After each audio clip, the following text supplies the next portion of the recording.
a teacher in Cincinnati is suing her school district, claiming she was discriminated against because of her disability. Money grab. Her disability, a fear of children.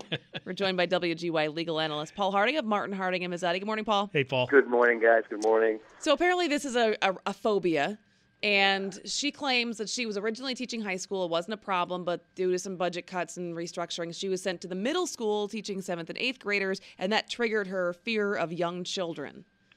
Really? How's that for an, that is just one of those headlines you just can't get, not continue reading on. She's got a situation where she's kind of approaching this on a three-pronged test. She's saying they've either discriminated against her because of her disability, which is the phobia. She also said because of her age, or they violated her teacher employment contract. They've thrown out a couple of them. What's kind of left is the fact that she has a disability, and they've not made reasonable accommodations for her.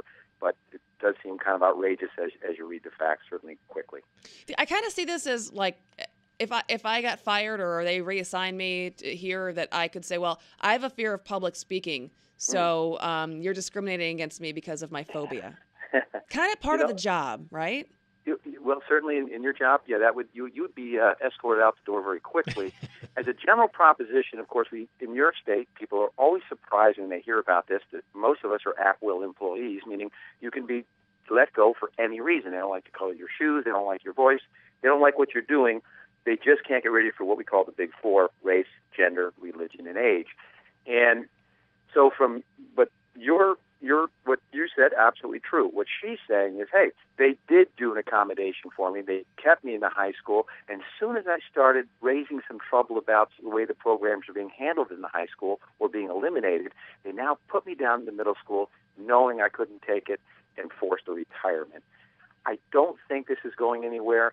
I do think that probably when she retired, they probably breathed a sigh of relief that maybe she was a bit of a troublemaker, but now she's continuing trouble with this lawsuit. Yeah, it just seems weird trying to play the Americans with Disabilities Act card versus why didn't she say just wrongful dismissal? They got rid of me because I was a troublemaker. I spoke the truth. Right. Yeah, absolutely. And of course, she's got a lawyer and they have a lawsuit here, and so she doesn't necessarily get to do all of her own speaking, but I think when you boil this thing down, she's, probably truly does have this disability. It is an identifiable disability. There's not many out there. They call it the pedophobia. It's fear of dolls or fear of children or an obsession with your own children. It kind of covers a little bit of everything, but she's been diagnosed with it. I don't know what the accommodation could be because at some point, again, what defines a young kid? It just seems odd to me that she has a phobia of children, and yet she'd been working as a teacher for quite some time, and there was no problem until suddenly she was dismissed. I suspect that the case is it made the headlines, and I suspect it's going to fade away as quickly as it came onto our radar here. See, I can see now she was down in the middle school. I mean, it was like high school kid versus middle school kid. There's not that much. I'm afraid of middle school kids. I can see if they put her in a kids. kindergarten class maybe. And the other thing on top of this is, and I know but I don't know if she's going after financial damages, but by retiring, she still gets 89% of her annual salary, which is about $80,000. So she's really not losing that much money. It's absolutely true. She just seems to want to continue to stay in the limelight here, and we'll see how it plays out. I half share her phobia. I mean, if you go into school, it can be stressful. It's very stressful. Maybe just over time teaching and just kind of wore her down. But at the end of the day, this thing was an absolute attention getter.